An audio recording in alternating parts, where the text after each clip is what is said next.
California Democratic. Thank you. Welcome to the California Democratic Ranchers Council. We're going to be beginning with our candidates forum. So we're going to just give you a little bit of update on the agenda. We're going to start with the forum. And then we're going to be getting guests will be arriving. And as soon as they arrive at approximately 8:30, we're going to put a hold on the forum to have some of the guest speakers who are going to provide reports on the Attorney General, who will be providing a report on the Housing Strike Task Force. And we're also going to be having another guest coming in, Assemblymember Bonta, who will be providing an update on the legislators' housing tour. And then we will proceed with the forum. And then after that, we would begin with we will take care of business. So with that, I'm going to, introduce, I'll have the executive, the officers introduce themselves. And I will begin with the secretary, if you can introduce yourself and the role that you're going to be playing.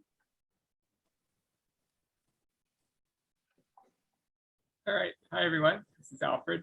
I'm the secretary. I'm trying to run the technical parts of this meeting, and I'm going to share the agenda on the screen right now for all of you to see.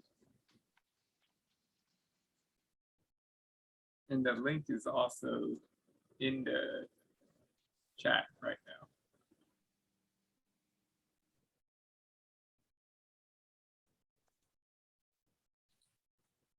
Thank you. And then followed by the Central Vice Chair. Hello,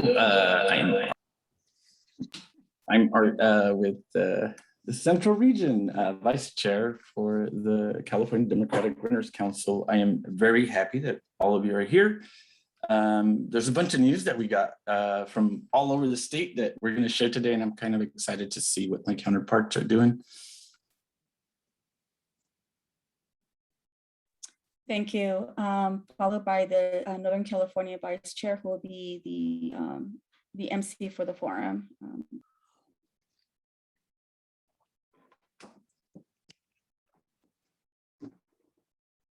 Oh, I guess that's me. Hi, I'm Igor. I use he, him pronouns. I'm joining you from unceded Chochenyo Ohlone land in Berkeley. And I have the privilege of moderating an AD 17 candidate endorsement forum. We have a number of great candidates, two of whom are joining us tonight. Thank you. And the Southern Vice Chair. Yes, can you hear me? Yes, we can. Awesome. Hi, friends. Great to be here. This is Andrew Lewis. I use he, him pronouns. I'm in Westwood Village, adjacent to UCLA, and glad to be here. Looking forward to the forum, hearing from the AG, and hearing our update reports as well. Thanks. Thank you. And then our treasurer. Hi, my name is Vinnie Bacon. I'm from the city of Fremont. I'm very proud to be part of the Renters Council board and advocate for the 45% of Californians who are renters. And during the debate tonight, I will be the timekeeper. So when I tell you to stop, please do so. Thank you. Thank you. And then our officer at large, Ember.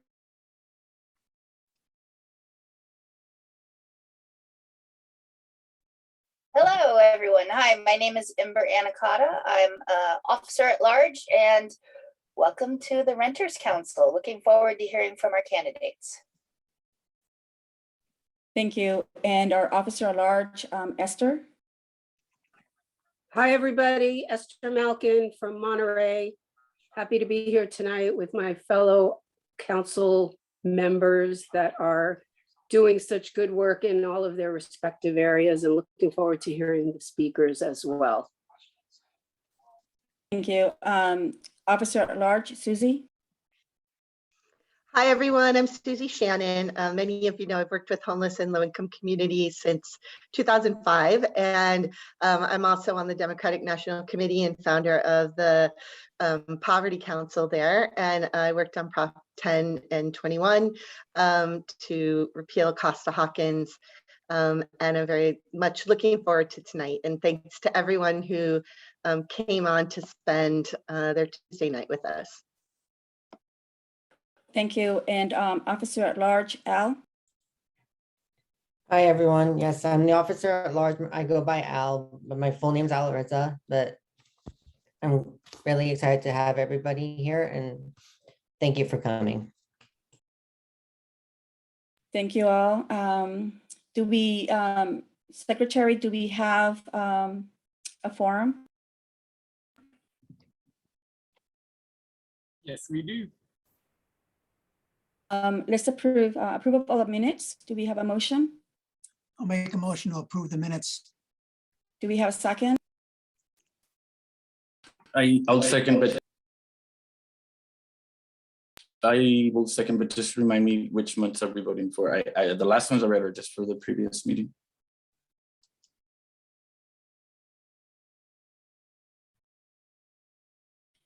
Yes. And they were submitted in the, Right, if they're the ones that Alfred sent, then yeah, I'll second. That was just the last meeting, right, Alfred? Yes. okay. All those in favor? Aye. Hi. Motion passed.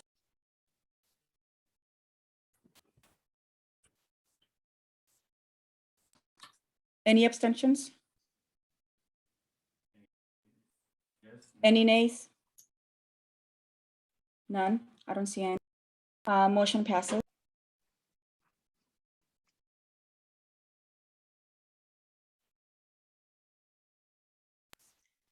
Do we have a motion for the approval of the agenda? So moved with from Assemblymember Bonta first. I think she has joined us, followed by the AD 17 form. I'll second that.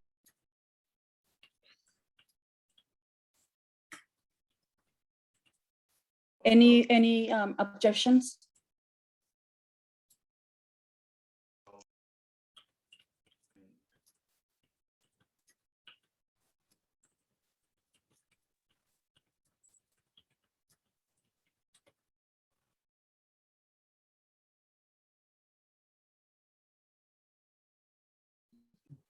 I don't see any objections.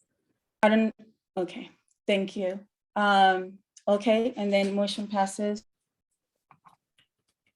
We're gonna proceed, we're first with the Assembly Member Mia Bonta, and then we're gonna follow with the forum.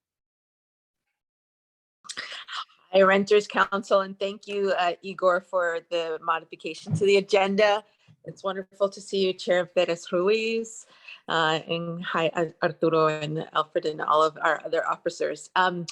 I get the pleasure of being able to speak to you all about the Assembly Housing Working Group that was launched earlier this beginning of the fall in early August, I believe. And really, it was a working group intended to mirror the Senate working group on the same subject that was formed a few months and years ago.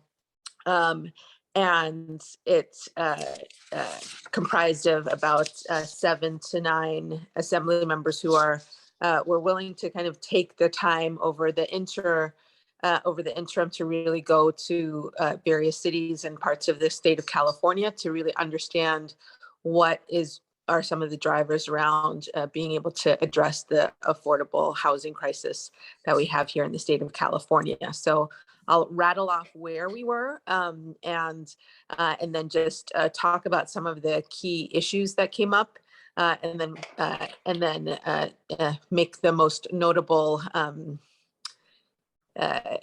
observation that I think will be very clear to you once I talk about the issues that were talked about. So We were in the Inland Empire in Riverside County. In San Diego, we went to Salinas and Monterey County and Big Sur. We went to Fresno, Morgan Hill, San Bernardino, Fullerton, Chico, Paradise, and we started off in Concord.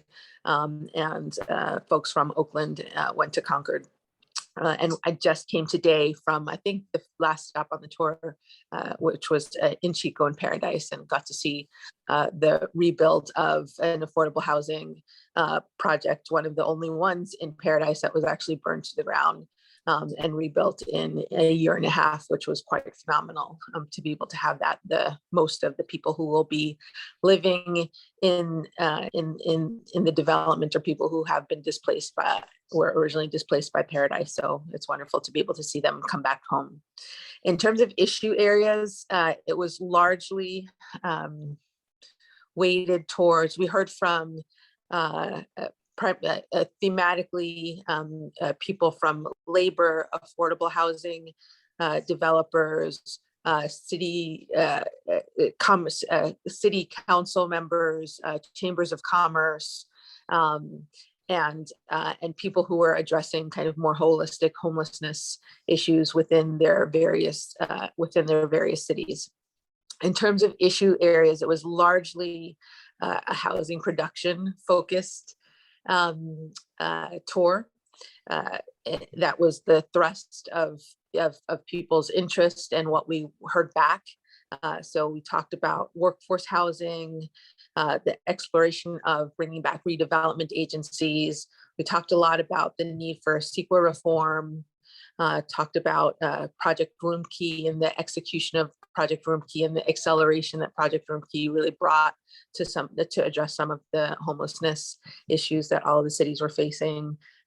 We talked a lot about multi-jurisdictional issues, so the tension and the challenge that comes with having several state agencies, federal agencies, county and city all weighing in and participating in projects with their own financing and regulatory frameworks that come with that, and the delays that ensue because of the misalignment across those different systems and agencies.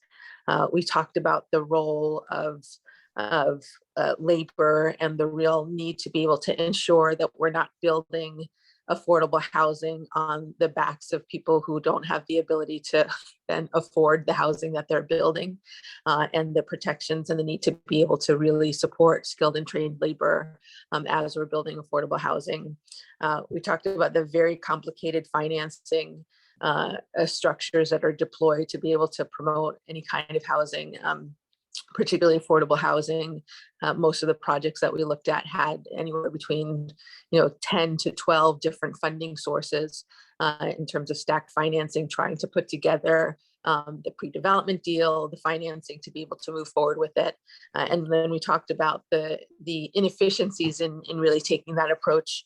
And we talked about the need to be able to look at infrastructure costs associated with many of these projects, and talked about the fact that while we wanted to be able to promote infill projects, it's essentially kind of, we're in a phase of having to combat against the decades of sprawl that have really made it impossible for us to be able to, in an urgent enough way, focus on infill projects.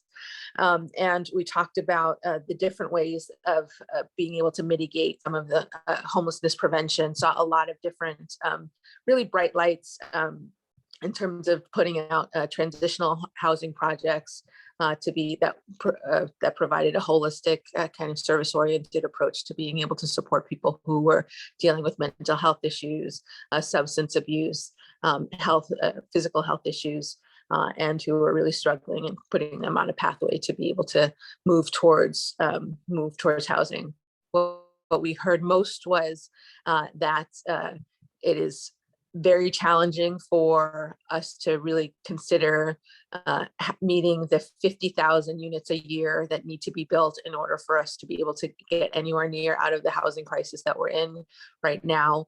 And I think you'll hear one of the things we really didn't talk about substantively was tenant protections and tenant rights.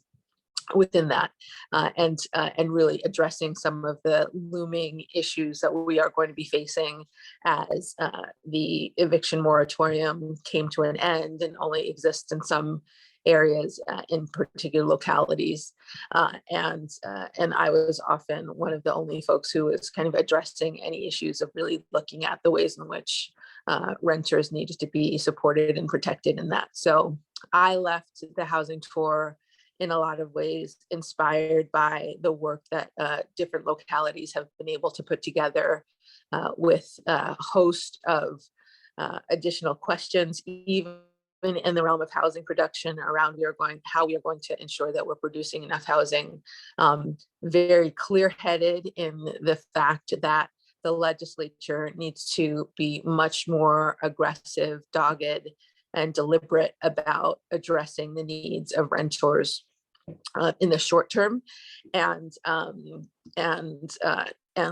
wanting to make sure that the future conversations that we have really center renters and tenants' rights and tenants' protections and our ability to preserve opportunities for housing within that. So mostly I left with a very clear sense that we have a lot of work to do in the California State Legislature. I'm very thankful to have the support and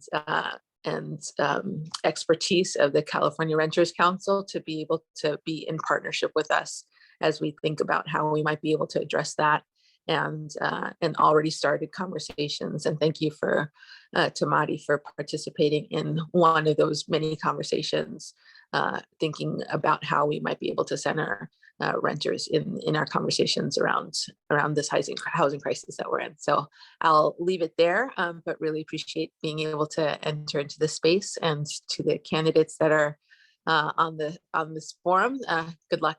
I've been there. Special elections are a bear. Thank you, Assembly Member Mia Bonta. There was a question by Larry Gross, if there's any heads up of who's going to be in the Housing Committee. I know that when we met last time, you put your name in the hat for that. Do we have some information about that? To be very clear, I am in the process of requesting committee assignments, and I did put before the speaker a request to sit on the Housing Committee, and hope that I'm successful in being able to join the Housing Committee. I did not hear, and although it is, in the dramatu of the legislature right now, all the rage in terms of trying to figure out who the speaker is going to appoint as housing chair.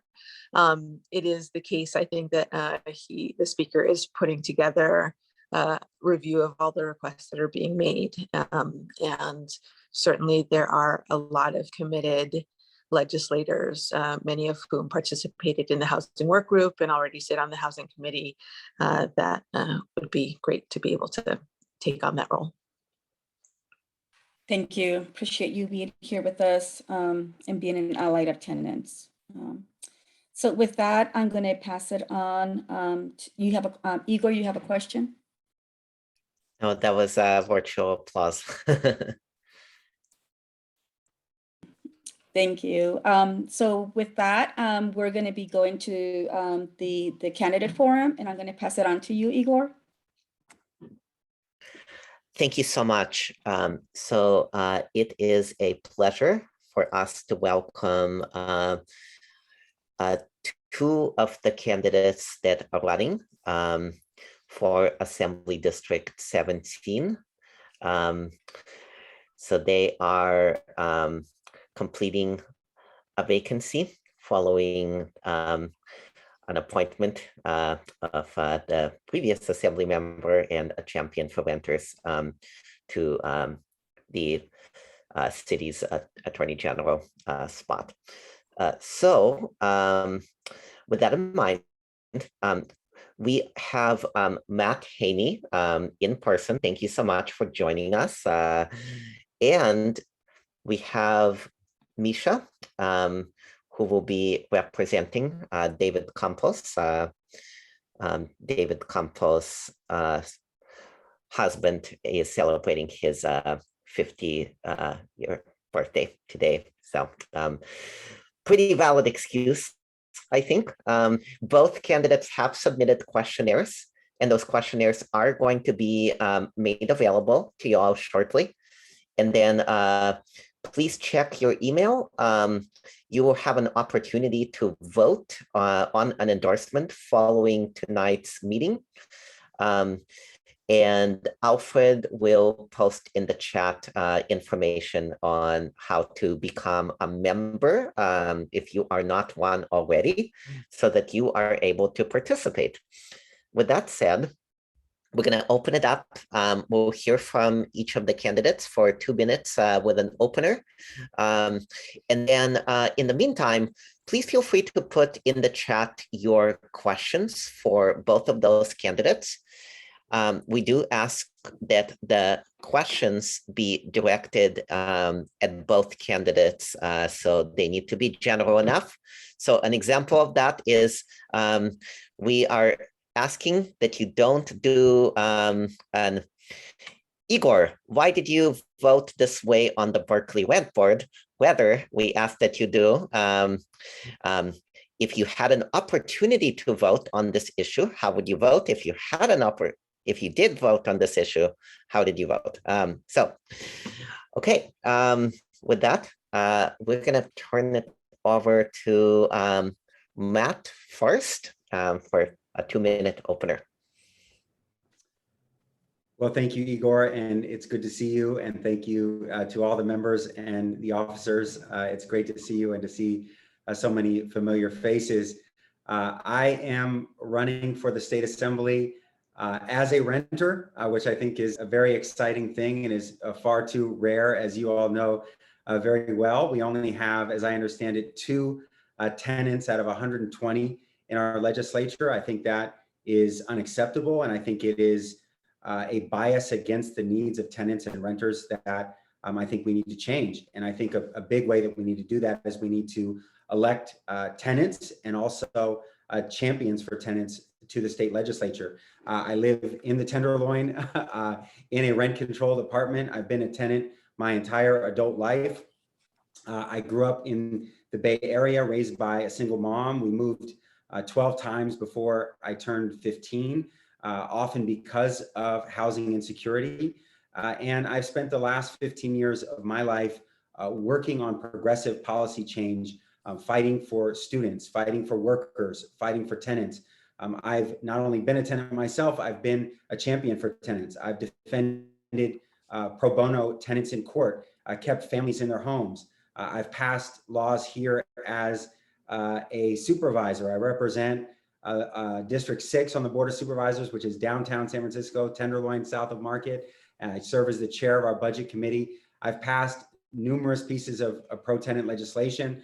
I extended just cause eviction protections to every unit in San Francisco. That hadn't been done before I was here, and that got tens of thousands of people additional protections. We also made sure that people in supportive housing pay no more than 30% of their limited income in rent. That was also a huge fight that won protections for thousands of tenants in my district. We need people who are champions for progressive change and for tenants, affordable housing. I've done that here, and I would do that in Sacramento. I'm looking forward to your questions. Thank you for having me. Thank you so much. And next we will hear from Misha, representing David Campos.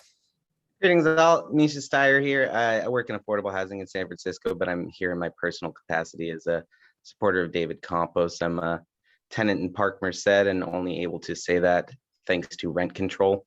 And I'm here supporting David because David's really driven to deliver for folks like me. So, and David's, been a longtime champion for renters issues, affordable housing issues, in his time on the Board of Supervisors. There have been some lonely votes, but there have also been some tremendous successes emerging from his capacity as a coalition builder.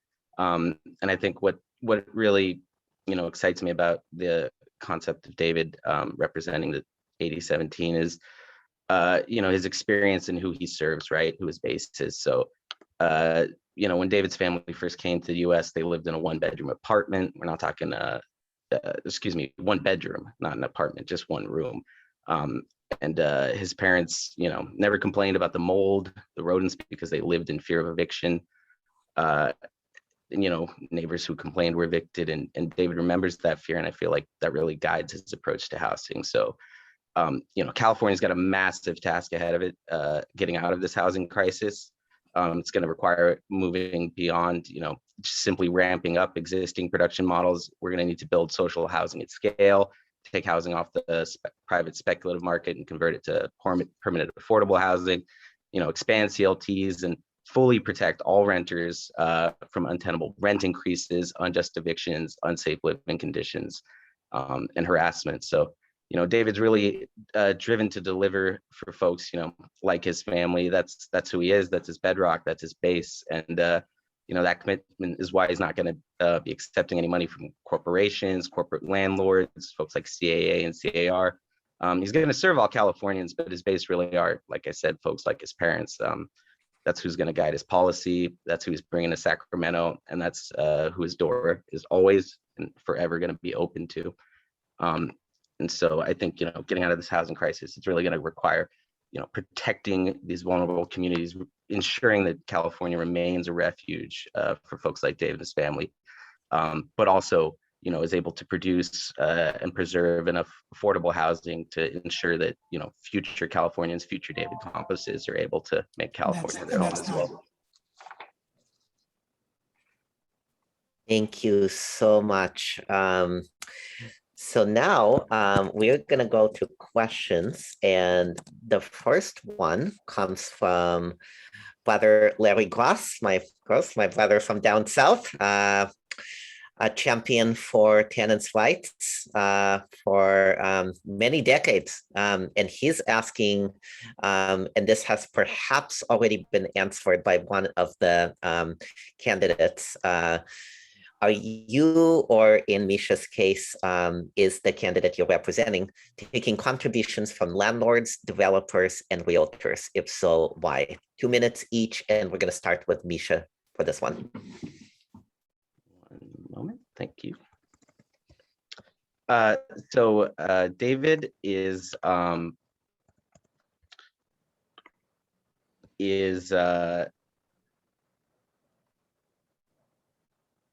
sorry, just finding the question here.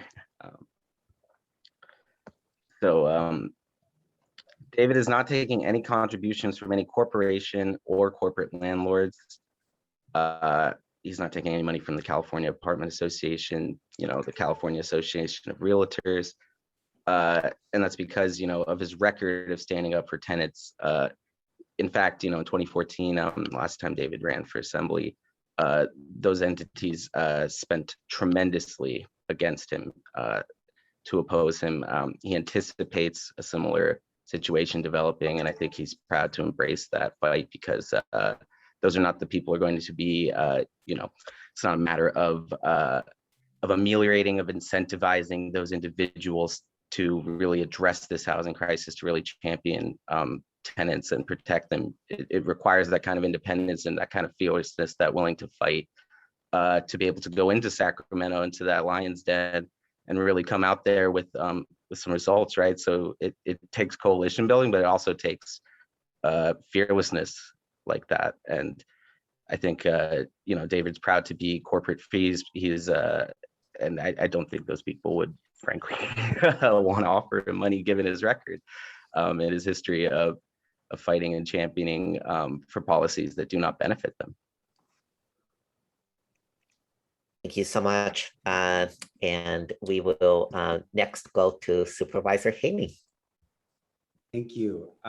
Well, similarly, when I ran for supervisor in 2018, I had about $1 million spent against me because I was running as a pro-tenant candidate. Realtors and others spent most of that money, as well as the POA, and we won in the biggest victory in an open district seat in San Francisco since there have been district elections. I'm also not taking money from the Realtors Association or Apartment Association, nor would I expect to receive money from them. I'm not taking any money from corporate PACs. I'm not taking any money from fossil fuel or from law enforcement unions. I have raised over $300,000, all from none of those sources, from hundreds and hundreds of donations from regular people, from labor unions, from working people, and that's who's going to fund my campaign. That's who's funded my campaigns in the past. I will be absolutely a champion for tenants and be supported by tenants in this race. Thank you so much. Just as a quick point of privilege, first of all, my apologies. I think I botched. Assemblymember David Chu has been appointed as the city attorney, not the attorney general. A very important title as well. But speaking of the Attorney General, we may have a surprise appearance from the Attorney General of California. And if we do, we are going to allow him to address us for a few minutes, and then we will go back to our regularly scheduled programming. So thank you for bearing with us. Thank you for your flexibility. With that, there have been a lot of good questions coming in. So we're going to continue. From Oakland Council Member Cal, but champion for renters and for the climate, who are a few of your elected official endorsements who have strong pro-renter records? And we're going to start with Matt for this one. Sure. Well, I'm very proud to have the sole endorsement of Ash Kalra, who's the chair of the Progressive Caucus and the chair of the Labor Committee. He has a very strong record as a pro-tenant legislator.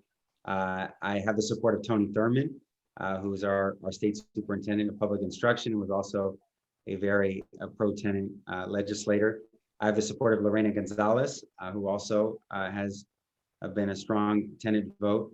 I'm very proud of the support that I have from community leaders, from tenant activists. And so, but those are some of the legislators, the state assembly members and state elected officials who are tenant leaders who support me. Thank you. Misha, on behalf of Party Vice Chair Campos, same question. Yeah, so David is supported by the San Francisco Tenants Union.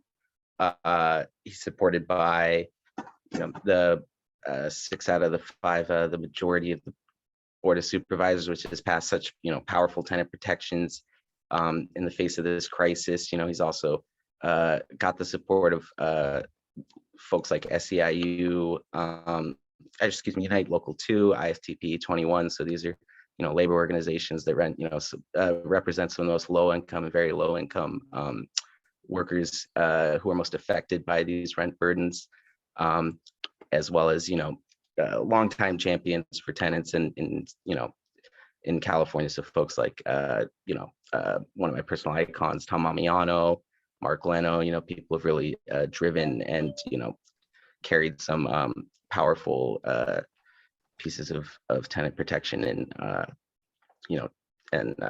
frankly darker times in our state's history. So that's just some of the support that David enjoys from folks who have really been on the front lines of the struggle. Thank you. I'm going to try to combine the next 2 questions since they deal with a semi-related subject matter.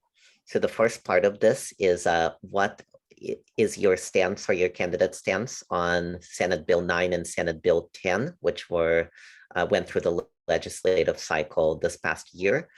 And then do you agree or disagree with studies that demonstrate that new market rate housing lowers rents in the immediate area of new construction and prevents displacement of vulnerable households without the financial capacity to pay higher rents to hold on to their homes? So maybe just to rephrase that, there are 2 different schools of thought.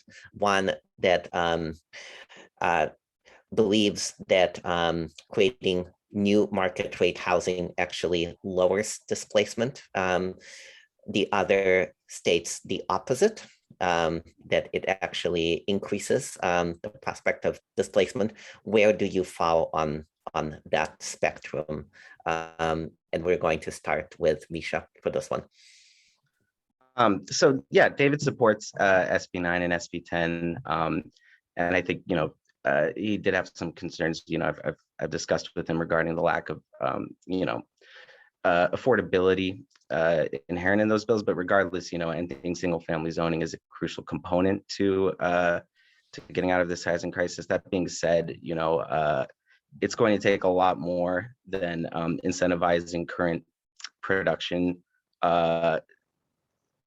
tactics to really get out of this housing crisis. So I think it was nice to see in the questionnaire the equitable production and development principles highlighted, because I think that really is something that aligns with David's approach, right? So the housing crisis has clearly been a systematic, it's been the result of systematic denial of housing and equity building opportunities for folks of color. There's a lot of stats you could go through regarding the impacts that's had. A quick one is, and a terrible one is that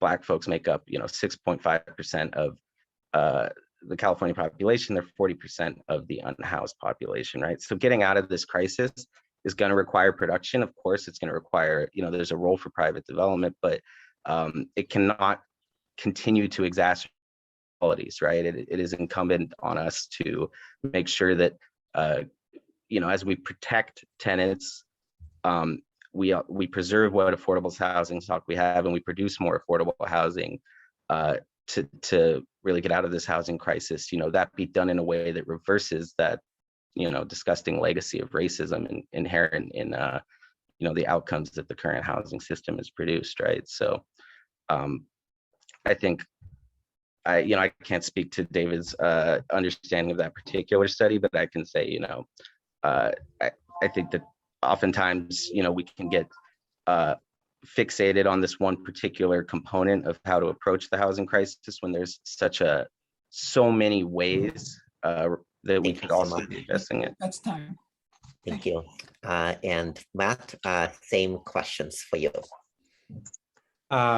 So I did support SB 9 and SB 10. I think they were modest and necessary steps to allow for more housing to be built. I think that when, particularly for SB 10, that we're looking at this at the local level, there are also opportunities to ensure that there are affordability requirements, and I think that we will be looking at that when it comes to San Francisco.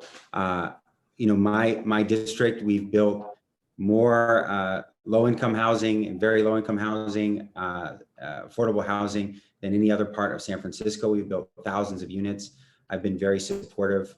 When the mayor announced an affordable housing bond, I came out very aggressively and said it needed to be twice as the size that she had put forward, and we ended up increasing it by a few $100 million, which will build thousands more units. I authored that jobs housing linkage fee increase. So when we build commercial developments in San Francisco, we put a fee that goes to affordable housing, and that's going to bring over $600 million of additional funds over the next 10 years to build affordable housing here. I think we need similar efforts at the state level. When there's commercial development, it needs to come with investments in affordable housing.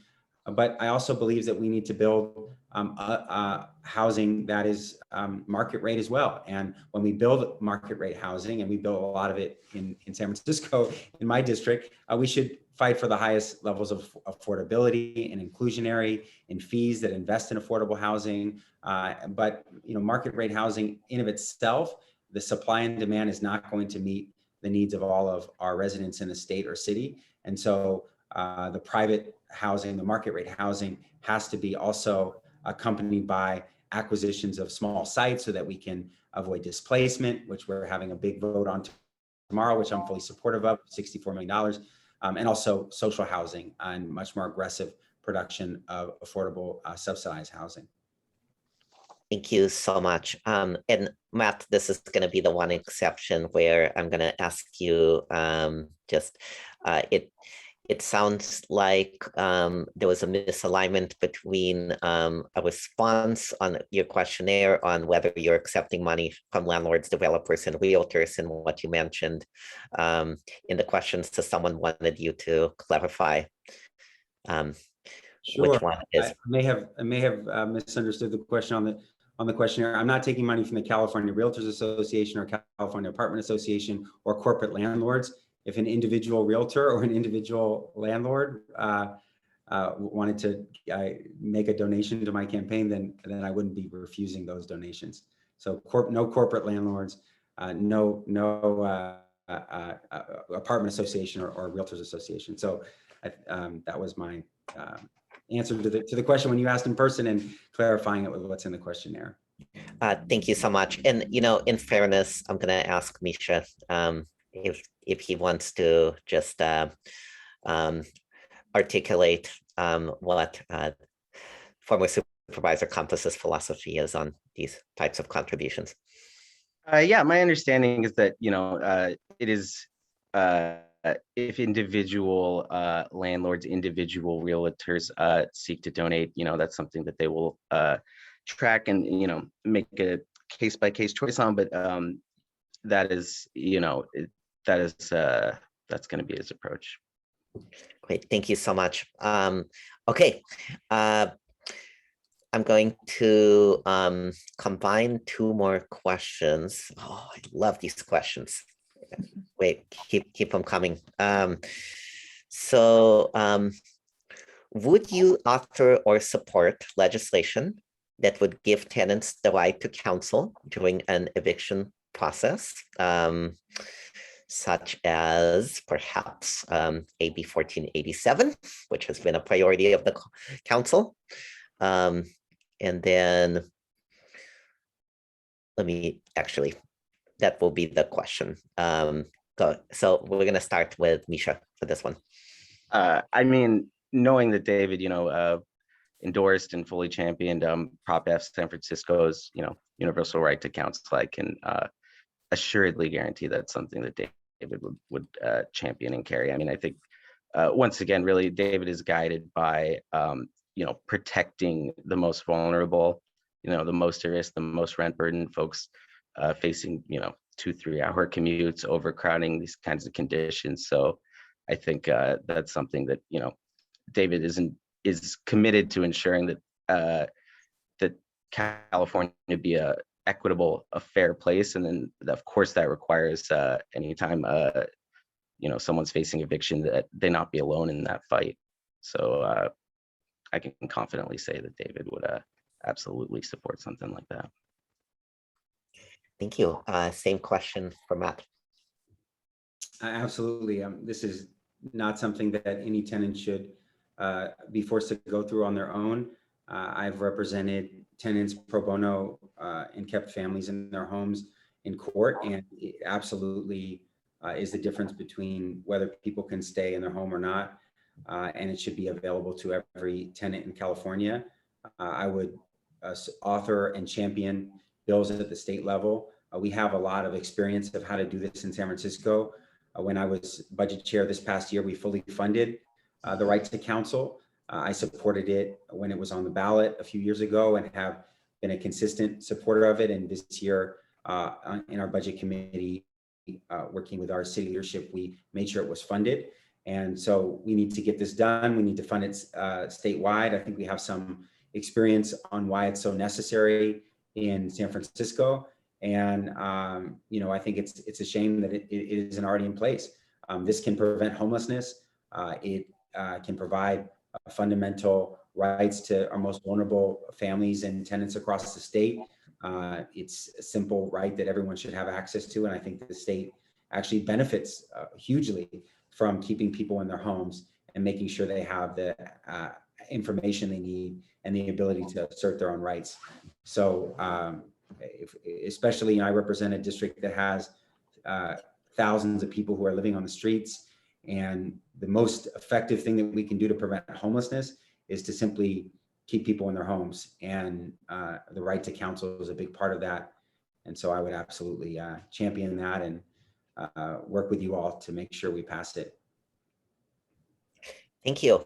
And the next question, and this may be the last question, actually. How do you propose to speed up the creation of affordable rental housing? I'm going to add to that. Can you talk about what levels of affordability would you target that housing at? So we'll start with Matt. Go ahead, 2 minutes. Well, we have to make sure that the actual housing that's being produced is over half of it is affordable to people who are below the median income. I mean, that's common sense. And so we have to have a variety of ways that we do that.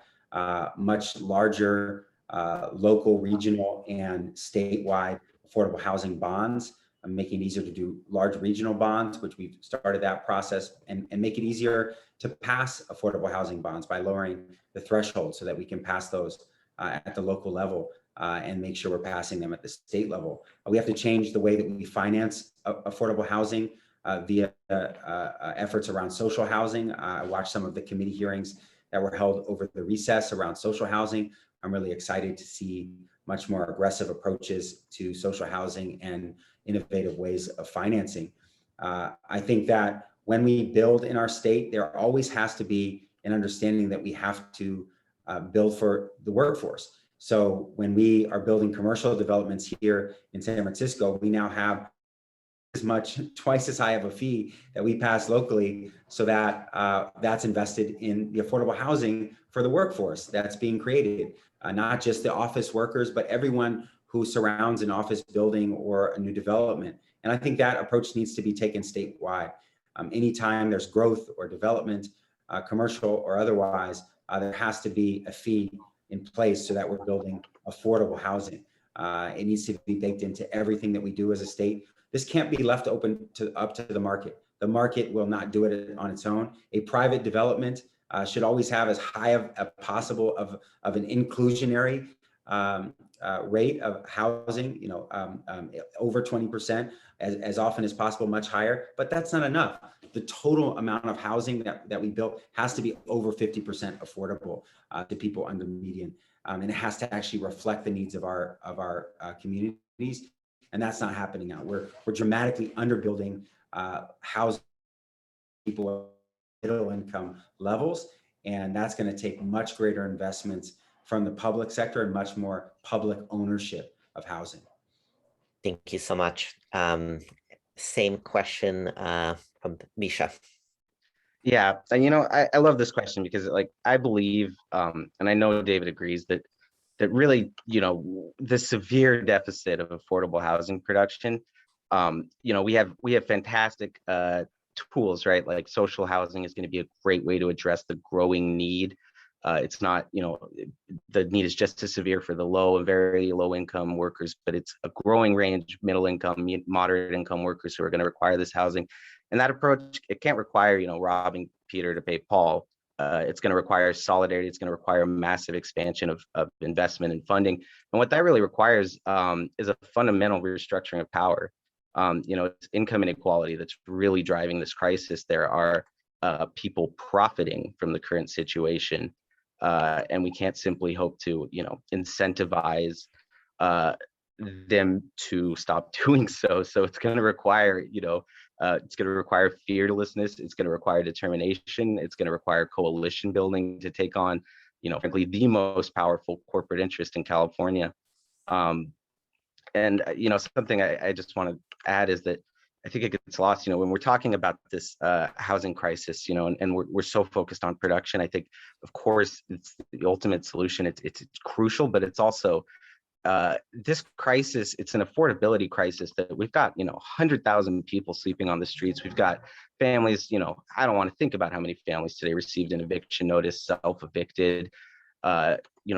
So many workers are forced into these mega commutes that are untenable for the environment. And it's going to require, as well, it's going to require a lot of regional coalition building infrastructure, advocates in San Francisco needing to support progressive champions for equitable development like Alex Lee, Elisa Cisneros, James Coleman. It's going to require this kind of solidarity across the board, and that really means fighting for that. Thank you so much. So I'm going to ask one more question that will not count against time, but then you will also have an opportunity to do a closing statement, which will be timed to 1 minute. So the question is, which labor endorsements have you or has your candidate received? And I think we started with Misha last, or we ended with Misha last. We're gonna go to Misha for that answer, and then 1 minute close, and then go to Matt. So Misha, you're up. Yeah, so David's got the endorsement of IFPTE Local 21. It's got NUHW, got the Transport Workers Union, Local 250A, which, as I said, transportation is really going to be key to making a habitable, equitable, environmentally just California. And Unite Here Local 2. These are all folks who represent, the most vulnerable, the most under siege, and really, the folks crucial to solving this problem. And then your 1 minute close. Oh, All right. should I? Oh. And we will, after that, we'll do this all in one fell swoop, and then Matt, you'll be able to close us out. So yeah, so why I'm so excited about the prospect of David in Sacramento. I mean, I think David's going to deliver. I think about folks like, Tom Amiano, Mark Leno, and how much, 8 years on the San Francisco Board of Supervisors is the best possible proving ground for what it takes to get things done in Sacramento, to fight, build coalitions, figure out how things work in California. We're talking, he's got experience as a county administrator, city attorney. He's currently chief of staff to Chase Boudin, vice president of the Democratic Party. That's the kind of sophistication and experience it's really going to take to push a people's agenda through Sacramento. And, I'll leave with this. Prop I in San Francisco doubled the transfer tax to, initiate a social housing fund. Did not enjoy the benefit of full labor support. It was outspent 25-1, and it passed, 57-43. That's the kind of people power that can deliver with the willingness to fight, and that's the kind of model I really dream on David being able to bring statewide. Thank you very much. So Matt, please answer the labor endorsement question, which will not count against your 1 minute, and then you can do a 1 minute close. Okay, thank you. Well, I'm really proud that the large majority of labor organizations and working people that have endorsed in the race so far have endorsed me. I have the support of over 20 labor unions.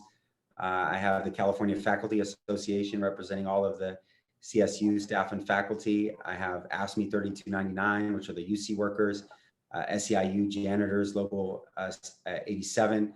I have the Teamsters. I have UFCW, and I have OPEIU that represents many of our professional workers here, and I have about a dozen other labor unions that are supporting me: laborers, carpenters, engineers, and others.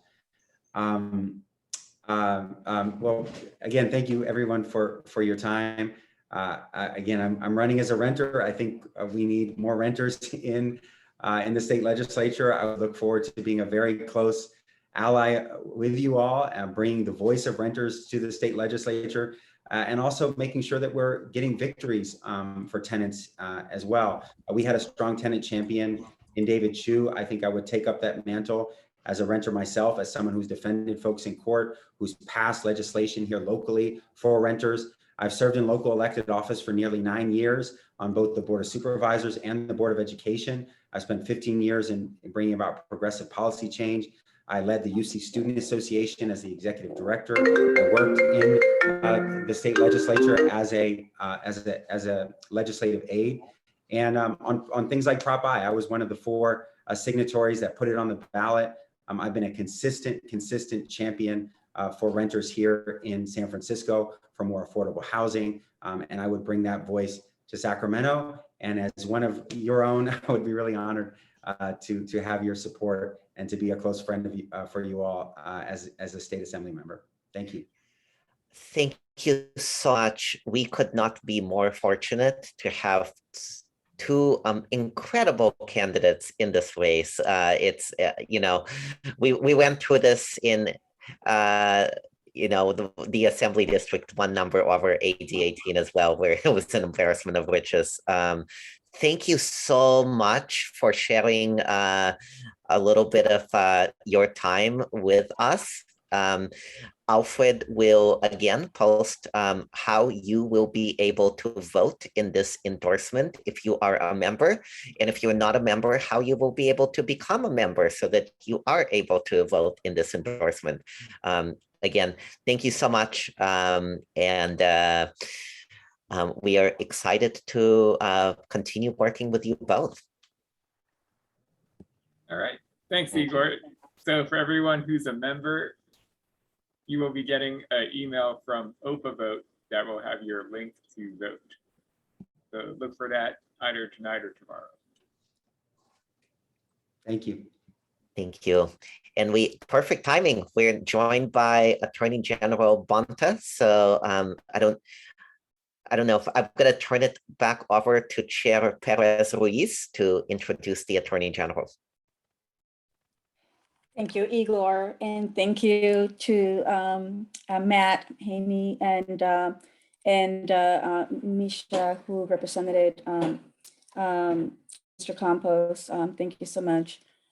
Yes, we have the Attorney General who has joined us, and he's going to be providing a report on the housing strike task force that he has implemented in his department to be able to address the housing crisis and the need to protect tenants during these times. So I'm going to welcome him. He's been a champion for tenant rights, and I just want to give him a welcome him to our Renters Council meeting, and I'm glad you were able to join us and you were in transition. Thank you so much for being here with us, and we look forward to hearing what your department is planning on doing to support tenants. Thank you, Madi. Hi, everybody. Good to see you, Renters Council. Rob Bonta, California Attorney General. Hi, Igor and team. I'm sorry, I'm on my phone for now. As I might try to jump on the computer for a little bit better quality here. If I might be able to do that in a second. But thank you for your leadership, first of all. It's been wonderful being your partner and working to advance the rights and provide protection and support for our 17 million Californians who rent the place they call home. And actually, I'm going to switch over right now. This might work. Excuse me for one moment.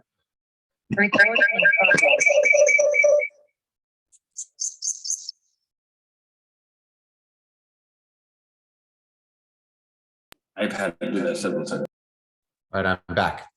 Sorry, I jumped to my computer. Sorry for the bumpy entrance, but again, good to see everybody. Thank you for your leadership. Thank you for your incredible advocacy. And in the California Attorney General's office, I see my role as being the people's attorney and to fight for our vulnerable and voiceless communities, those who need a champion and protection, support, who are fighting back and being hurt, harmed, and abused, and need someone to stand by their side. And that certainly includes our tenants across the state of California.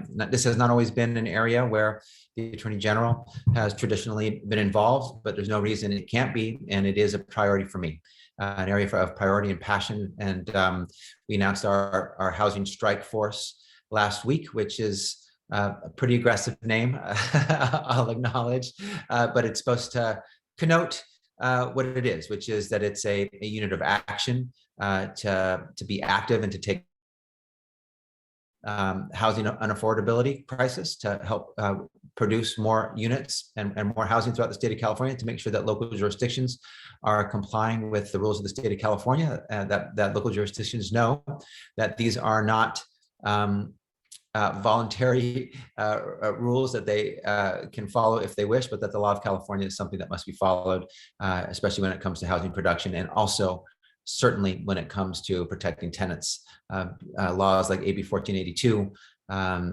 which provides just cause protections statewide, and has an anti-rent gouging provision, as you well know, anti-retaliation laws and other laws. We will be enforcing those and being active to support and protect our tenants, especially now. Our tenants are always vulnerable. Eviction is always traumatic.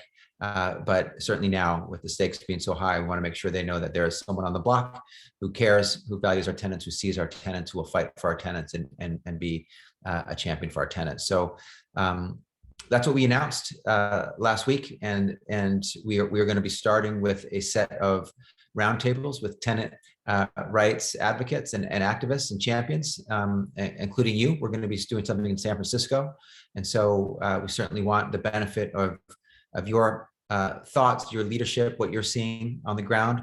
That's how we do our work best, when we're working together in partnership with community leaders to make sure that we're identifying the right problems and putting our resources where they can make the most difference. So we look forward to the roundtable discussions to help guide our work, but we are very excited that for the first time in the history of the California Department of Justice, as far as I know, we are really prioritizing tenants as they should be and must be, and fighting for their right.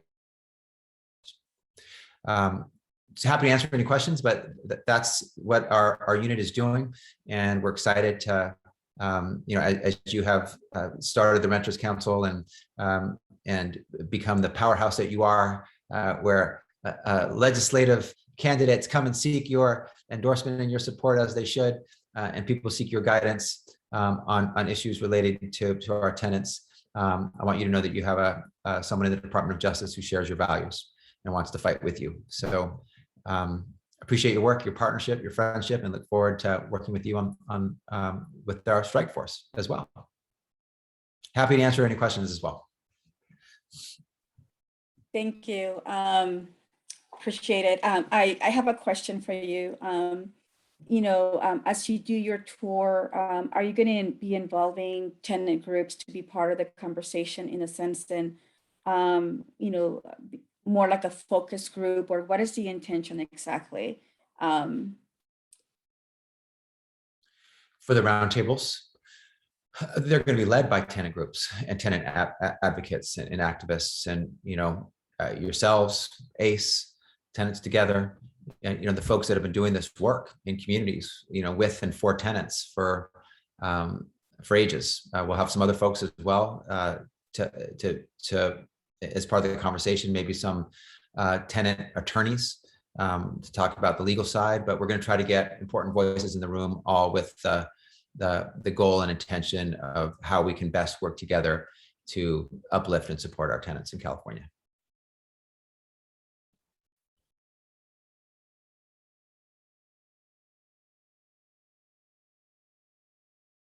I think you're on mute, Mari.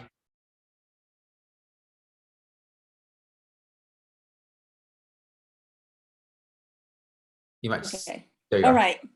I'm on mute now. Okay. Thank you. And I think that there's a question here. Is that Igor?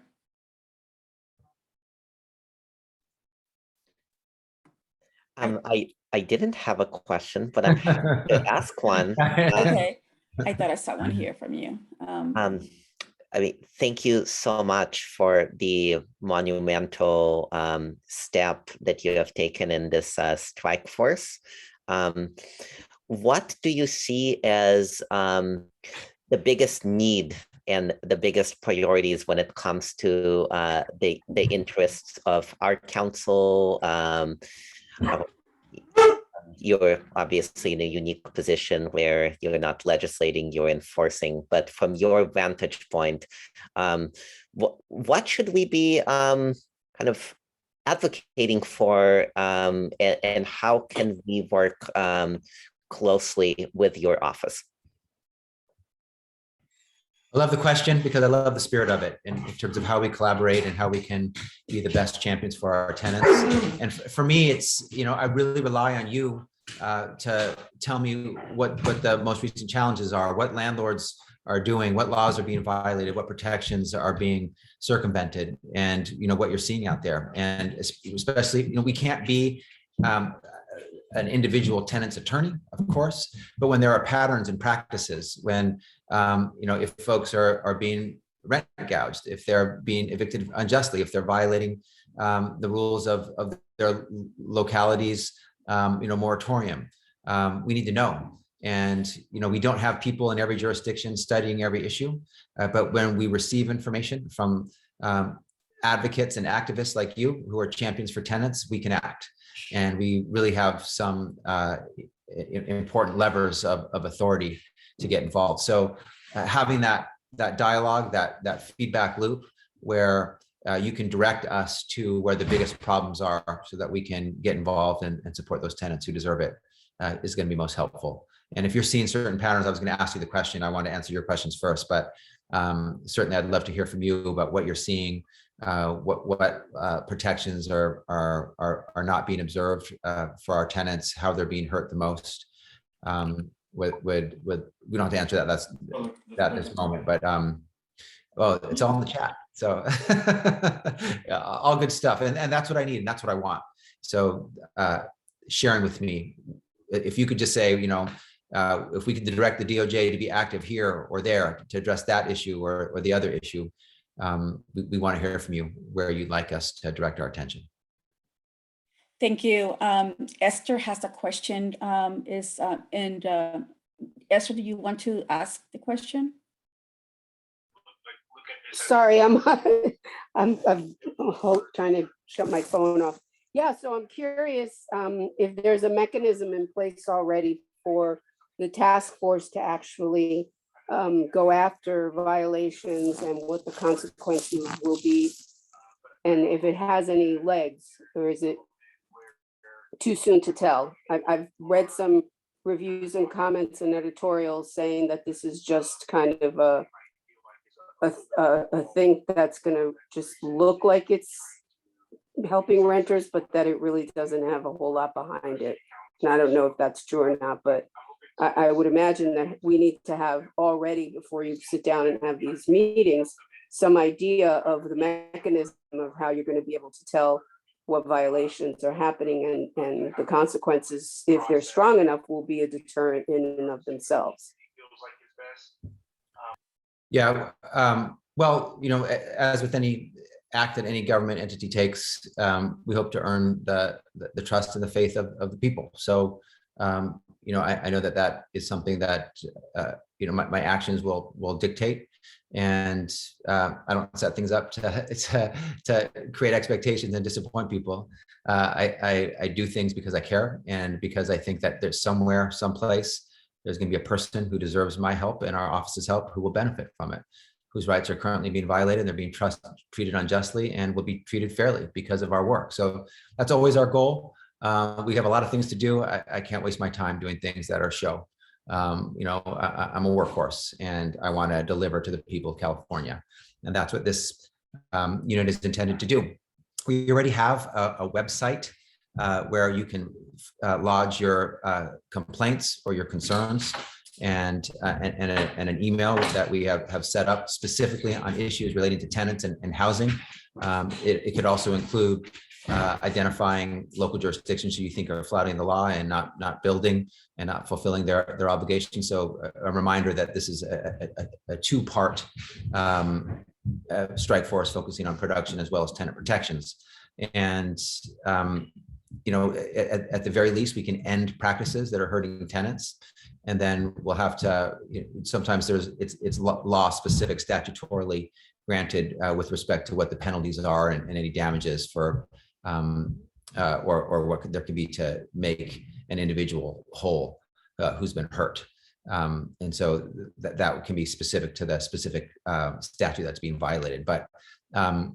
We can come in and enforce the law when it's being violated and make sure that folks that ends and that no one else is being punished. And then we'll have to review the statute to see what kind of monetary damages there could be, or compensation or penalties. Thank you. Ji Young, Carolyn Park has a question. Will you advocate for specific changes in the law to protect renters, like the Alice Act reform? Yes, you know, I mean, for those who don't know, I authored repeal of Costa-Hawkins. So I authored AB 1482, the statewide just cause, that component, and teamed up with David Chu, who had the anti-rent gouging component. I'm no longer a legislator, so I don't make laws now. I enforce the laws that exist. And but I also have a legislative agenda that I will sponsor and work with colleagues on, my recently former colleagues in the legislature. And I'm doing a lot of enforcing of laws that I authored. And so it's a proud full circle for me, including defending in court my law to end for-profit private prisons and detention centers. And now I get to enforce AB 1482, which I proudly authored. So I think there's more to do on the legislative side. You also have some great legislators.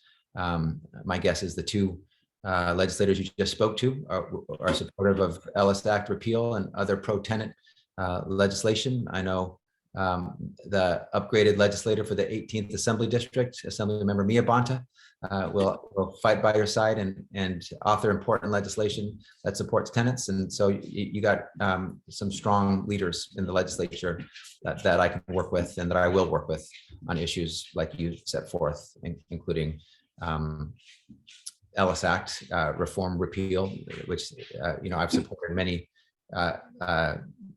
reform efforts on the Ellis Act, and you know, we need to work on both paths. It's not either or, it's both.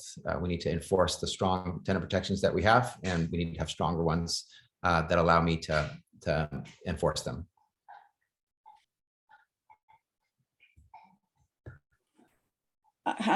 Francisco Duanes from Housing Now has a question. Hi, Attorney General Bonta. I was just wondering when we would get a chance to find out the list of locations and dates of the various roundtables. I'm with a coalition, statewide coalition, and we'd love to make sure our coalition partners are able to participate. That was my question.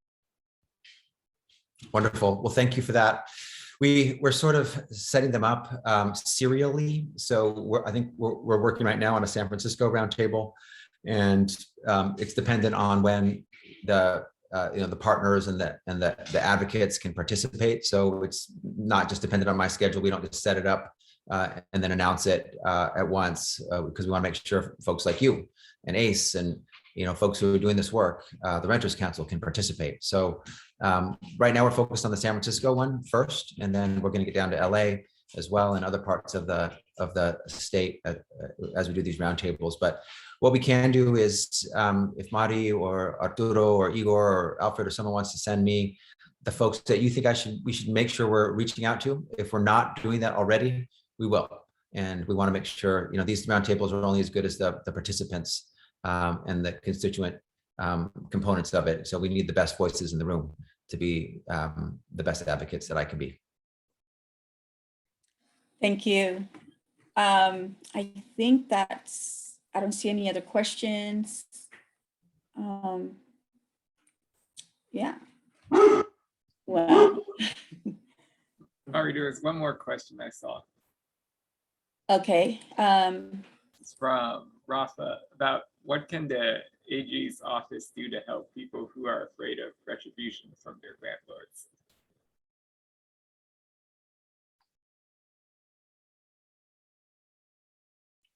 Yeah, you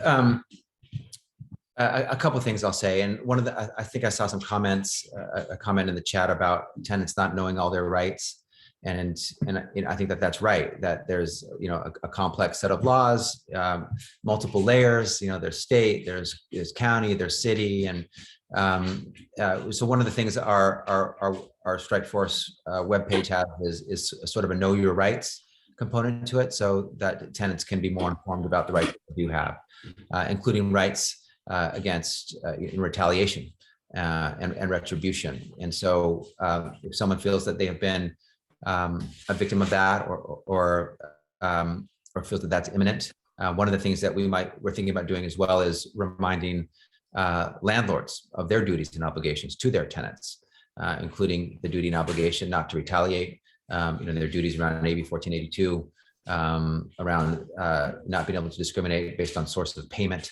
of rent. There's a whole host of laws that I think we as the Department of Justice, the enforcer of the state's laws, can help remind folks.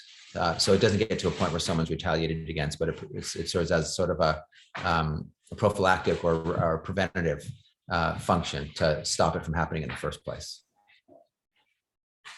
Thank you. And with that, we conclude. That was the last of the questions. Thank you so much for joining us today and for creating the space to and the opportunity to learn more of the work that you're doing and for supporting tenants. Appreciate it. Thank you, Madi. Thanks for having me. Appreciate all of your advocacy and work, and please reach out anytime. I'm your partner, and we can only do this work together. So thank you. Thank you for coming. Thank you so much. Okay, so with that, we're going to continue with our agenda, and we'll go with the treasurer's report. Sure. I don't have precise numbers right now, but I can give you I had it right here. Here we go. We took in a total of about $2,340. That was the total income we had from members. We spent, as you may remember, about $800 on the recall effort. And then about, I'm guessing I'll need a little more accurate on that, but about 200 on the votes. So we have about 1,350 in hand right now. One of the things I will say is that we are, should be thinking about new members or getting people to renew their membership. And I know one thing I'm doing with another group is we initially sent out an email to all those people who were previous members last year, to up their membership next year. And then those that didn't join, we took that list and actually called those people, or, so we could probably amongst the board, divvy up those people who haven't, and then nag them to give us another $10. So anyway, I think we can, we're looking pretty good right now. And like I say, we should do a good push to get people to re-sign up for next year. So that's really it for the treasurer's report, and thank you. Thank you. And then we're going to go next to the secretary's report. Thank you.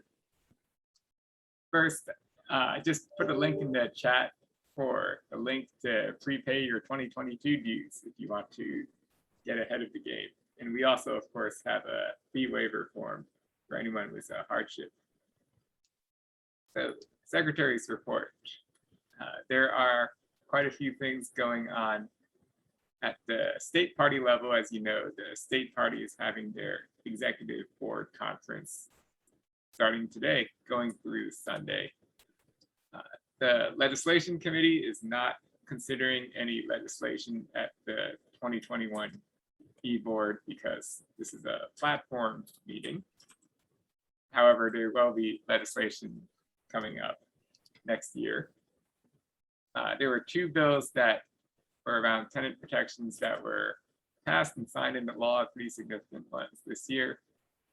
First one is Assembly Bill 838, which requires cities to inspect buildings when tenants file a complaint about habitability, such as mold or lead issues. That takes effect July 1st, 2022. Another state bill that was signed is Senate Bill 60, which allows cities to increase the fines for illegal Airbnbs and other short-term rentals, which had been driving up the cost of housing. There are three bills that were endorsed by the party that are being carried over to 2022. They include the Ellis Act Reform Bill 854, the Tax on Corporate Landlords 1199, and Right to Legal Counsel AB 1487.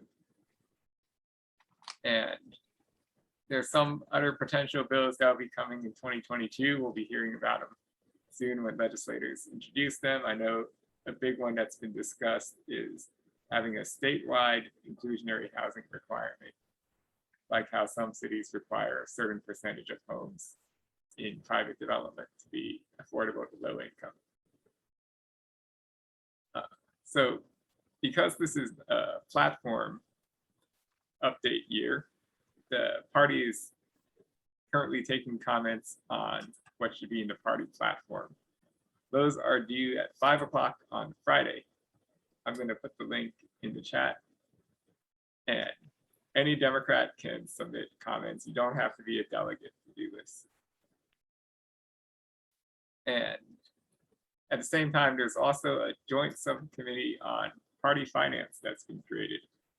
There was a discussion around fossil fuel money and police association money, and the party referred that to a subcommittee that's looking at, if we don't take money from fossil fuels, where are we going to take money from instead? And so, as earlier people brought up concerns around landlord money, developer money, realtor money.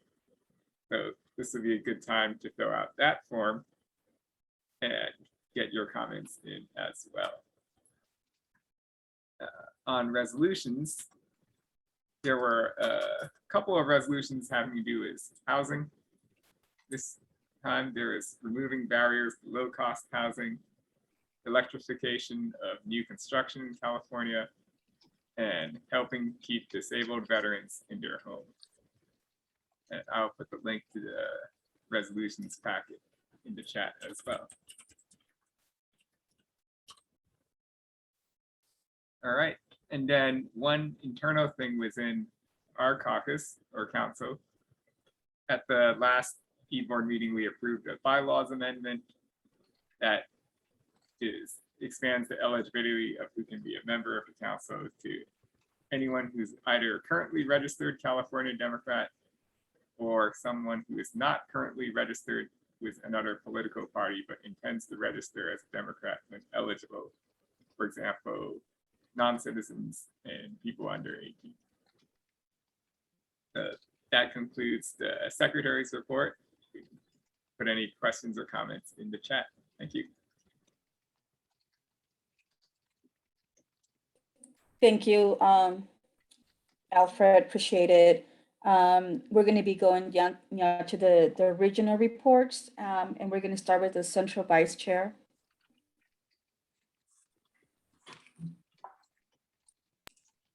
Well, thank you. Thank you very much, Chair. Thank you, colleagues and fellow Renter Council members. As we know, I think California has been facing this housing crisis for a very long time.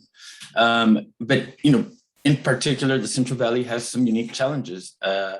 Although we do see rent control, rent stabilization, tenant protections being championed throughout the state, it has been incredibly difficult to put some real tenant protections in locally. So Central Valley in general relies on the work that we do statewide for tenant protections. We did invite a special guest to speak, and he's the current mayor of a city in the Central Valley. And he's actually been pushing for, rent stabilization measures. He's went and got on a TV commercial for on Prop 21, and I'm gonna make sure I don't, I want to read this. Bryan Osorio is the current mayor of his hometown, the city of Delano in Kern County, and he was elected in 2018, and he currently works for a community water center, a Central Valley issue. Remember that. Bryan's amazing. He got his undergrad from UC Berkeley, which I think there's many grads here from Go Bears. Go Bears. And USC, so public policy school. I'm just happy to, I haven't done an introduction like this, Bryan, so I'm sorry I butchered it, but I'm sure you're going to make up for it. Bryan Osorio, folks. Thanks, Art. Good evening, everyone. My name is Bryan Osorio. Once again, I've had the pleasure of meeting some of you, and I look forward to meeting you all in the near future. Yep, as Art was alluding to, since I got on the council in 2018, and now with the progressive majority on the city council, we've been making strides in discussions we're having around affordable housing and housing justice. In my first year on the city council, I was pushing for AB 1482 because I saw that other cities were implementing urgency ordinances around this. Unfortunately, I wasn't able to get a second on a conservative council, and so we didn't get much. We didn't get far there. But I really believe in rent control as a policy.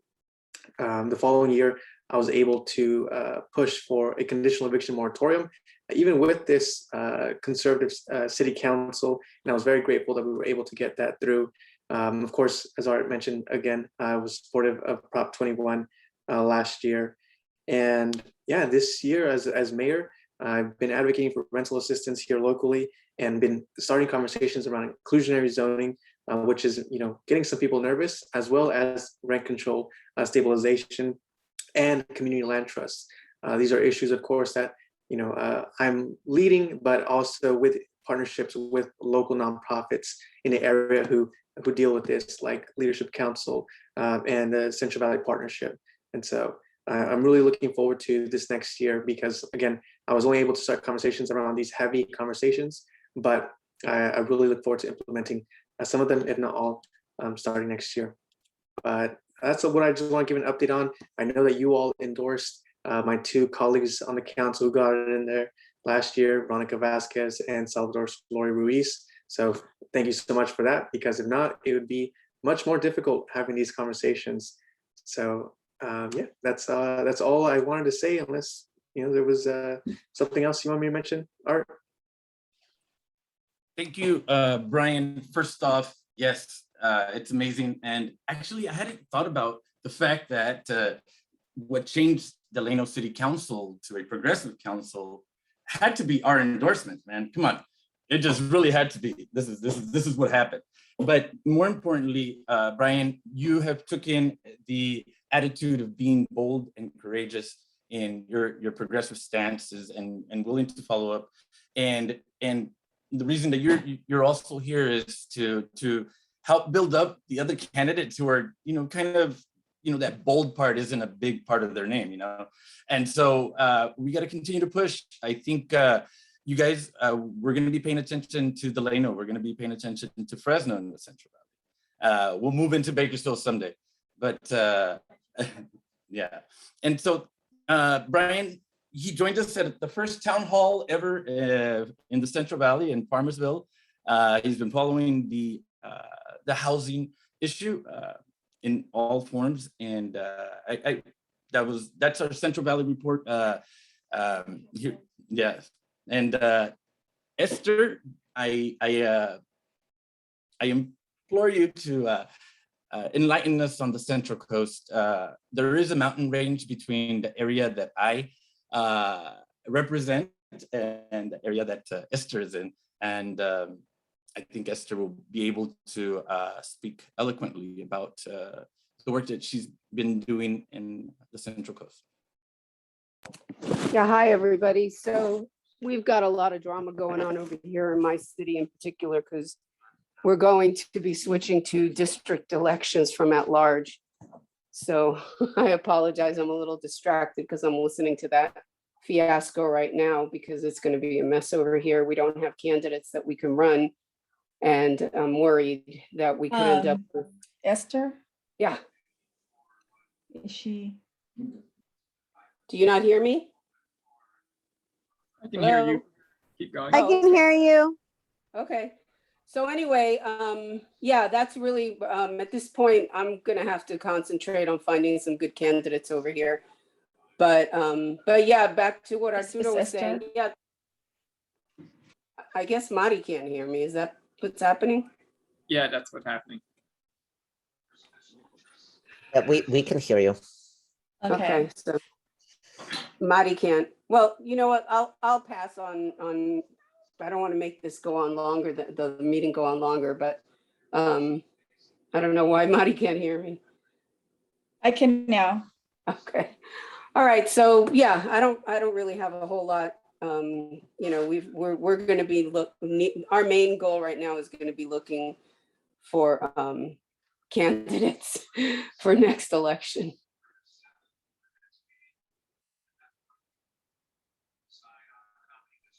Thank you, Esther. Madam Chair, that concludes my report. Thank you, Vice Chair Arturo. We're going to be going out to Southern Vice Chair's report. Yes, can you hear me? We sure Awesome. can. Great. Okay. And I'll try to be quick because I know that we're at time. As part of my report, we're going to have 2 sub-reports as well from Ryan Bell, who's going to update us on the Pasadena rent control campaign, and then from Susie Shannon, who's also on our board regarding LA. Oh, we end at 9:30. Okay, great. I don't have to rush this. But I'll give a quick update on some things that are happening down in SoCal. So a couple weeks ago, LA County Board of Supervisors passed a motion to begin to phase out the county's eviction moratorium, which I think is absolutely catastrophic and a step in the wrong direction. They're looking for a 90-day report back to see how they can begin to phase that out. Just some statistics in LA County, nearly 1 million, so 990,000 households are rent burdened. 55% of, and over half of those are severely rent burdened, so 546,000 households. And since the Board of LA County Supervisors declared the COVID-19 emergency in March 2020, these households have been more likely to lose jobs or experience a loss of income, leaving them extremely vulnerable and unable to pay rent, putting them at risk of losing their homes. So that is in flux right now. I'm going to try to track the 90-day report and see what comes out of that. There are efforts to push back against that. And so I'll try to have a report back, maybe via email on what's to come out of that. Quickly also in San Diego, the San Diego County eviction moratorium has expired over there. There was a rally recently with ACE because there's a push for increased protections against no-fault eviction notices that San Diego renters are getting. And they're looking to push back against that. Also in San Diego, coincidentally, there's been a creation of a $5 million legal aid fund for renters facing eviction. Mayor Todd Gloria approved that and established a $5 million legal defense fund for struggling tenants. And I will stop there and let's go over to Ryan, who can give us an update on what's happening in Pasadena, which is a smallish city right outside the city of LA. Hi, everyone. Thanks so much for having me. Thanks, Andrew, for including me in your SoCal report. He, him pronouns. I live, as you heard, in Pasadena, Pasadena Tenants Union and the Pasadena Tenant Justice Coalition's campaign for rent control. We're currently gathering signatures for a charter amendment ballot initiative. We have just over 3,000 signatures, and we are on pace to get the number of signatures that we need. We are really excited about this. We're mobilizing about 50 to 60 people every Saturday to go out and canvass in front of grocery stores and pharmacies and laundromats and all the rest. Thanks, Andrew. And it's really been a base building exercise as well. We've grown our base. We've gotten to know each other better after being on Zoom for a year and a half. We've had DSALA members come out and other coalition supporters from around the area. ACE had 5 volunteers come out and join us the other day. Ground Game LA is going to be sending out an invitation for people to come and canvass with us. The other thing that we are working really hard on is raising funds. We, as most of you know, ballot initiative campaigns almost always, if not always, require paid signature gatherers to join the fight. So we've just begun enlisting the support of PCI, and they started gathering signatures as well. So we are looking for support, and I wanted to see if the Tenants Council would consider helping us raise some money towards getting rent control here in Pasadena.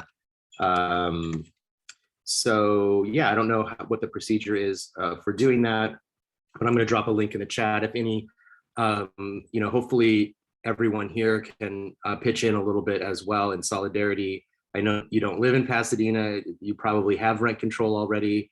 If you're in San Francisco or Los Angeles, you definitely do. So that's awesome for you. But this would be such an amazing material win for working class folks here in Pasadena. We have about 145,000 folks that live here, 62% of which are tenants. So it's a super majority of tenants here, even though we have the reputation of the Rose Bowl and the very eminent Rose Parade and the national attention that we get every year. Large, very large Black and brown community here that's been for decades marginalized, as in all of our cities. So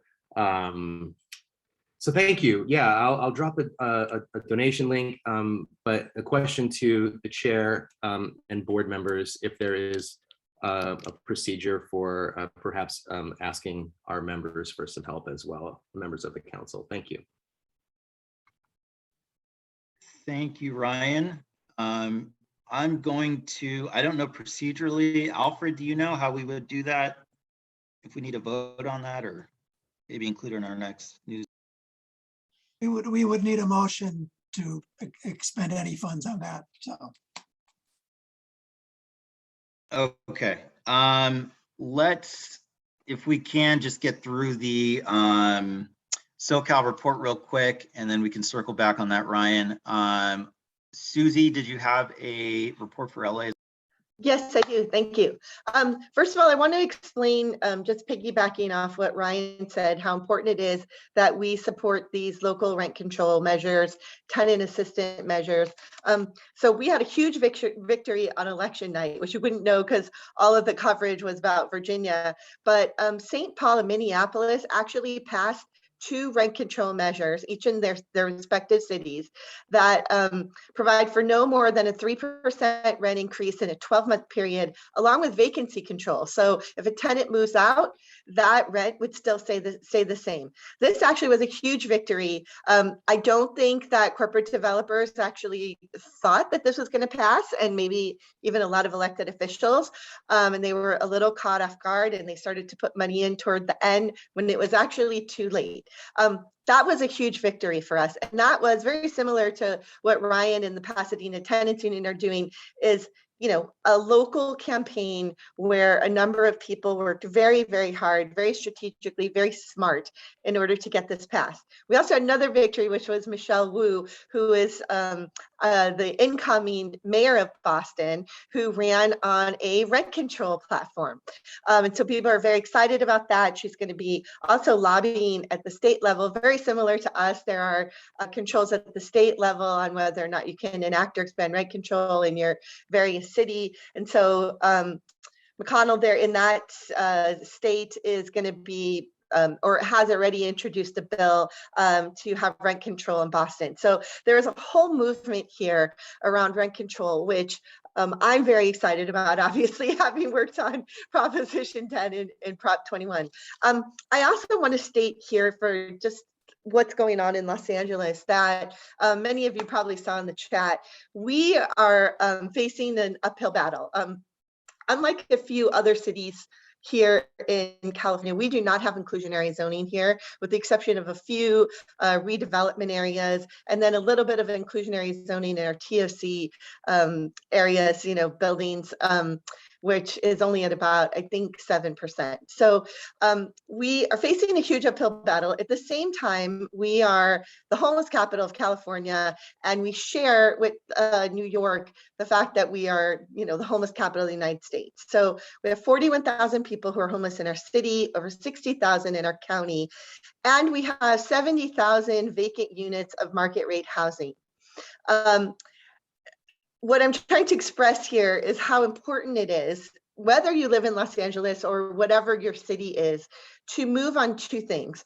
One is to have requirements for affordable housing and homeless housing in your housing elements, which are going to be passing probably in the next few months. Most cities took a 120-day extension, and they'll have to have them completed by January. The other is to move for inclusionary zoning, but also we need to have like a vacancy tax. We need to do something about our vacant units. We can't have, which is what I've seen since 2005 when I started working with our unhoused community, with my family being formerly unhoused when I was younger. We can't have homeless encampments in the shadow of vacant units. It's not humanitarian. We've had 1,300 people die who are homeless, who were homeless last year.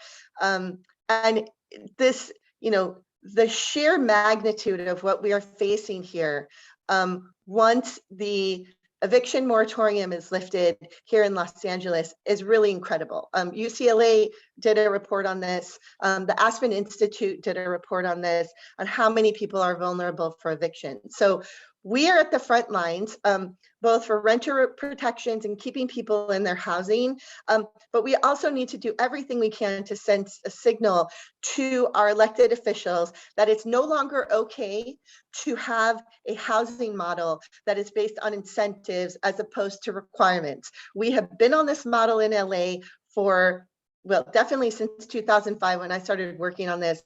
And it is no longer acceptable for us to continue adding to our homeless community, to continue adding people who are rent burdened at the exclusion of, affordable housing and homeless housing, while we are building market rate luxury housing for literally here in LA, the rich and famous. So I just want to let you know, please move for a housing element that is just and that makes sense and that does not render invisible our homeless and low-income communities.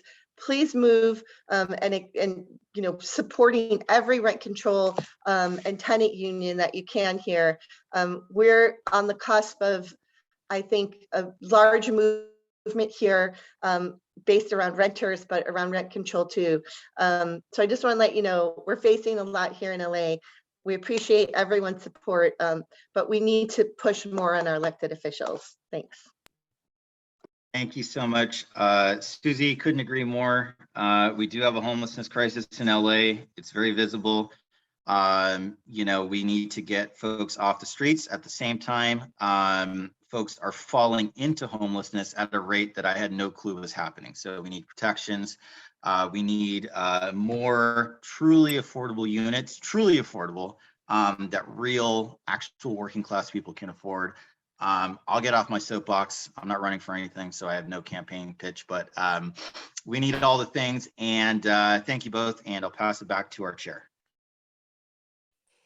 Thank you, Vice Chair. So now we're going to Northern region. Vice Chair Igor. Thank you so much. I want to be conscious of the time, and we thank you for those of us all of you who were able to join us for the AZ-17 endorsement forum. As I mentioned before, and I will say again, we're very fortunate in many parts of Northern California to have amazing champions for housing affordability and for tenants' rights. And you all will be getting a ballot in the next day for that. Speaking of ballots, I wanted to entertain a motion if anyone would like to make the motion, and then if someone else can second it, to authorize that we add to the upper vote ballot authorization for up to $500 to support our brothers, sisters, and siblings doing good work to institute rent control down south for the previous presentation. Can I get such a motion? So moved. Is there a second? Second. Any objections? This will just go on the ballot. Hearing none. I don't have an objection, but I just want to be able to mention that if we do this for one city, I would imagine it's going to be doable for others. And if we don't have the funds to do it for others, I'm not quite sure that it's going to be fair. Yes, and that's why y'all, if you can, we invite you to also re-up your dues or pay your dues. No one will be turned away for lack of funds. I actually wasn't planning to really dominate time on this discussion. I can take, I want to hear from our treasurer, Vinny, and we can take Imber, and then I do want to proceed to the balance of the NorCal report, but let's hear from Vinny. Yeah, so first of all, I have no problem with us, taking a vote for the money. The procedural point of question, I'm not sure if a vote like that is voted on by the board or by the entire membership. And I'm not saying it should go either way. I just typically, I would assume that would be something that the board would vote on. I know endorsements definitely,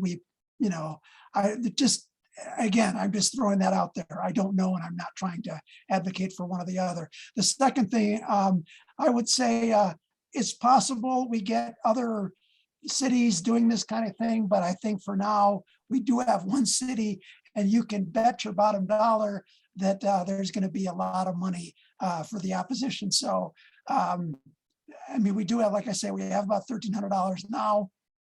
Let's spend 500 of it anyway. I would be in favor of that. So I didn't get to second the motion, but I will just give my hats off to it. Thank you. Thank you, Vinny. And maybe whoever made the motion, if you would accept a friendly amendment, even though for Robert's rules, there's no such thing, but if you could just be open to restating your motion to authorize the board to allocate up to $500. Who made the original motion? I did, Susie.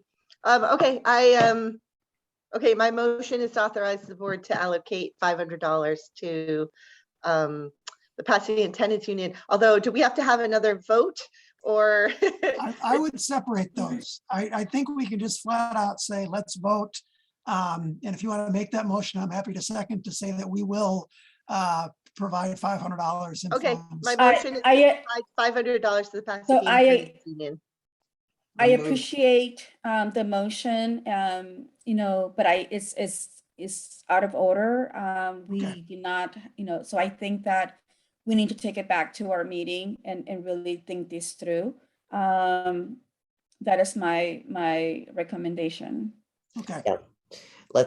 I will defer to the Madam Chair.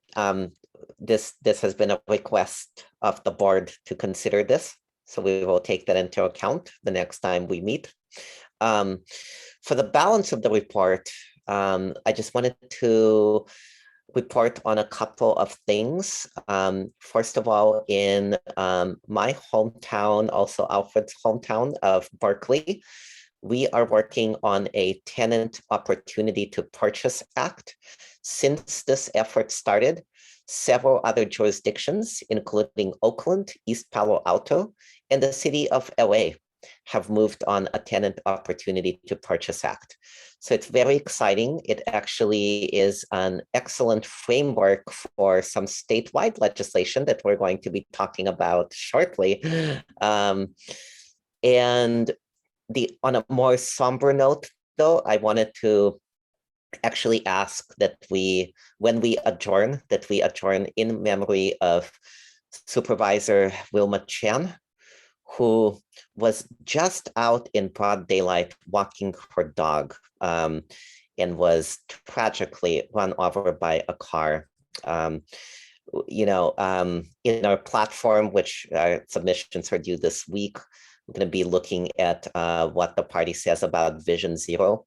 But basically, the system did not do right by someone. This supervisor has been a champion for affordable housing and tenants' rights. I remember sitting through 6 hours of debate during the pandemic around whether to craft and then whether to extend twice the eviction moratorium. And she was the deciding vote. And it was her comments that got 2 of her other colleagues to vote for it as well, giving the razor-thin majority that was needed to extend. So I hope we can do that.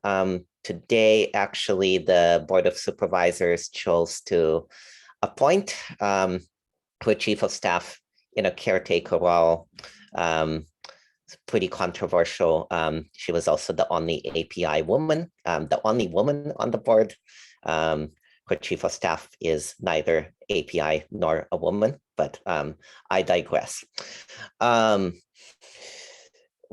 What I wanted to, the last thing I'm going to put in the chat is a statewide effort that we have taken a position on months ago. Utilities like PG&E down here and Sempra, SoCal Gas, and San Diego Gas and Electric down south are trying to increase, actually double the cost of solar and storage, including for the 300,000 tenants in affordable housing multifamily units that rely on this clean energy, affordable energy, so that they don't have to choose between paying their utility bill and paying their rent. Shame on these utilities for trying to double the cost of utilities. And so we are in the last 3 days of a petition drive, and we're very close to 100,000 signatures. So I'm going to put that in the chat. Please sign. Please share with your networks. Let's get to 100,000 by November 20th. With that, it is my pleasure to introduce Francisco Duenas. Francisco is the director of the Housing Now Coalition, which the Renters Council has been very proud to participate in. I'm always looking forward to weekly policy meetings, monthly membership meetings. We've been working really hard on a lot of exciting initiatives. And Francisco, please tell us about what the coalition has been up to and how we can all support the work that y'all are doing. Thank you so much, Igor. Can you hear me? Okay. Yes. Okay, wonderful. And thank you to the Democratic Renters Council for an invitation. Really appreciate it. Thank you so much for having me here. As Igor mentioned, I'm with Housing Now. We're a statewide housing justice advocacy coalition. We're a big tent coalition. So we have a lot of different types of organizations, all of us coming together to address the affordable housing crisis and the displacement crisis that is affecting low and moderate income communities of color in California. Mari asked me to join and give a quick report. So I prepared a few thoughts, but I also know that we have so many people on the call that are so knowledgeable about these issues that I'm going to sort of do a quick overview and then see if anybody has any questions. As Igor said, our coalition, and as many of you as well, have probably been advocating for keeping renters housed during this pandemic. So if I could, let me start a little bit with the emergency rental assistance programs that the state has set up from the federal government. As you may know, the state is now administering probably the majority of the fund, huge amount of the funds that were given to the state. In the last few months, there have been less cities and counties that are still doing their own program. So some of the data that I have is about from the statewide perspective. And I'm going to put a couple of email websites on in the chat, just so that folks can, further refer back to some of these. But the Housing is Key program is the statewide ERAP, or Emergency Rental Assistance Program. And they have a dashboard that they are updating regularly, so folks can see how much money is getting out. From that, we can see that only 23% of the assistance that has been requested by families has actually reached those families. So 23 out of the, 5 billion actually that has been requested has actually gotten to families. That's a very low amount. And then from the amount of the estimates that Policy Link has put together of how many renters are behind on their rent, we think that only about 55% of renter households have applied for this money. So there's still a lot of tenants who have not applied, maybe are afraid of applying, or maybe haven't even heard about the program. And I think that from the advocates, we are hearing that there does need to be a great amount more of outreach and education to reach tenants and to get them to apply. Applying not just provides funds to pay for, being behind on their rent, it can also provide an eviction defense, because according to current state law, no landlord should be able to move forward an eviction if they haven't already applied for this rental assistance. But I will say, going back to some of the themes that you heard earlier from Attorney General Bonta, that we are seeing evictions move forward, even though tenants have applied. There are illegal lockouts. There are there are abuses to the current, no fault evictions. As folks were saying, there's been a spike in no fault evictions, whether it's because of substantial renovations or owner move-in. So we are hearing advocates really try and press the state housing and community development department that is more, in charge of doling out this money, but also in charge of working with the court system to make sure that tenants who have applied are not evicted during this time as they are waiting for rental assistance. I know we're running short on time, so let me just share a little bit of some of the other headlines. I'm adding a Twitter post in the chat. This is an example of where we think that the state has still fallen, not implemented this this program as well as they could. They have been asking tenants who fill out the application if they would like to be connected to legal aid assistance. 44,000 of them said that they did want to be connected with that type of services, and the state did not connect them at all. There was no follow through on that referral. So the amount of assistance requested or wanting to connect with legal aid assistance just shows the amount of what I would also say is how little infrastructure we have for tenant protections across the state. Some of you have mentioned AB 1487, which is a step towards right to counsel. It isn't a statutory right to counsel. What I call it's a statewide eviction prevention and defense fund. So we're hoping to bring that bill, and this time bring it back with an actual allocation through the budget process. It was passed through both houses, but it was vetoed by the governor because there wasn't any allocation. The veto message said he supported the policy, but would like to see some allocation for it. And I think that's what most people think of when they think of protections. But I would also say, as Attorney General Bonta talked about, it's also the proactive enforcement of, the protections that tenants do have, whether it's AB 1482. We just heard ACE just did a action in the city of Wilmington in southern part of Los Angeles, of a landlord who threatened to call ICE on their tenant, which is against the law. That was a law that was passed in 2017, but I don't think there have been many penalties or violations of that. And then I'll wrap up just by saying, as part of that tenant protection infrastructure, we also need a lot more data. We need data on eviction, how many evictions are actually happening. There was a bill 2 years ago that called for that. I hear that is probably going to be coming back. That was AB 2271 from 2020. The rent registries have been proposed for last couple of years and have not been able to pass. And then this year, there's also an effort to create a corporate landlord rent registry, for lack of a better terms, add more transparency there.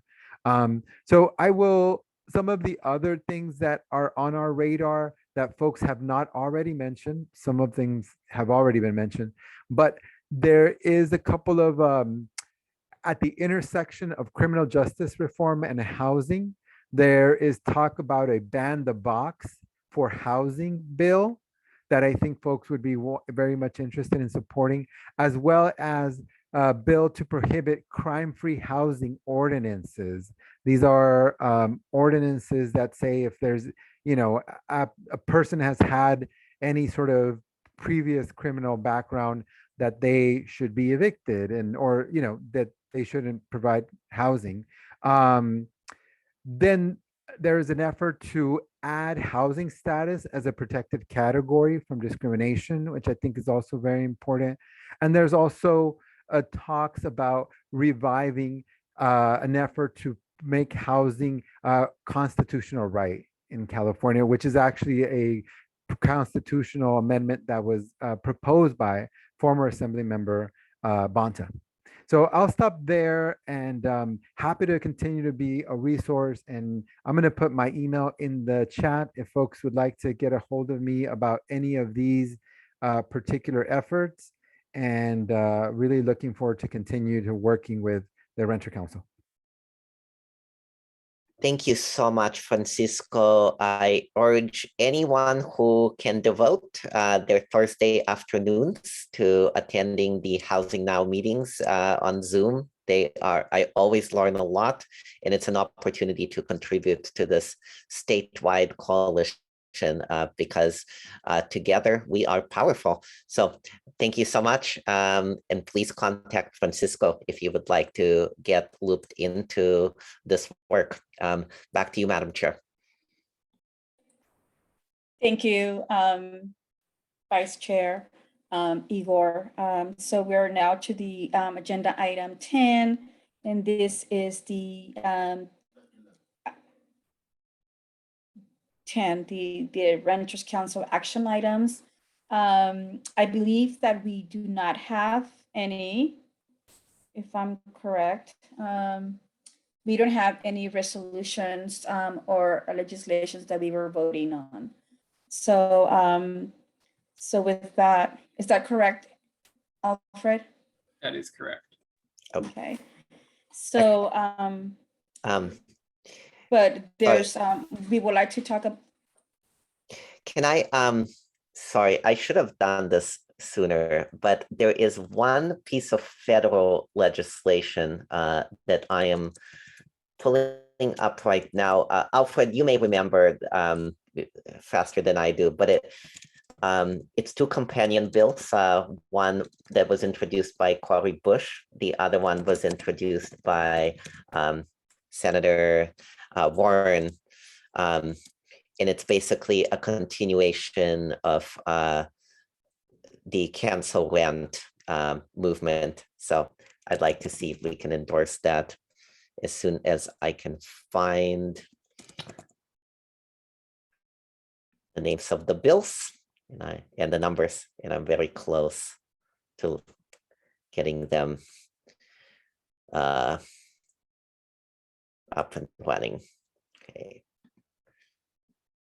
The Alameda County Democratic Central Committee already endorsed these in October, and that's where I'm going to find the numbers. Maybe while it's getting pulled up. Oh, here we go.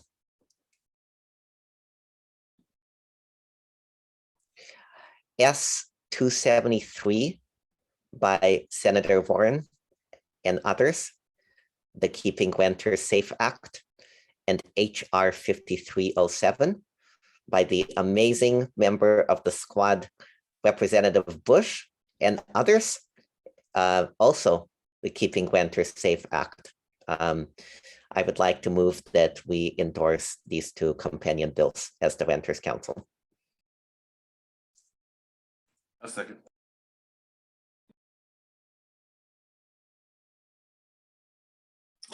Arturo has second. Is there any comments? Any nays? All those in favor? Aye. Aye. Secretary, did the motion pass? Yes, motion passed unanimous by voice vote. Great, thank you. All right. And then, so we actually passed our time. Do we have a motion to adjourn? I so move. I second. Can we just friendly amendment to adjourn in memory of Supervisor Wilma Chen? Yes, please.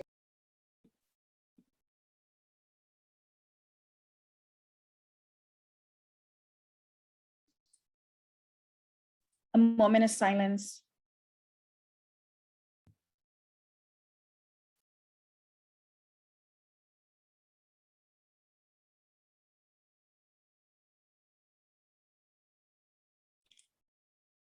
Thank you. We have adjourned.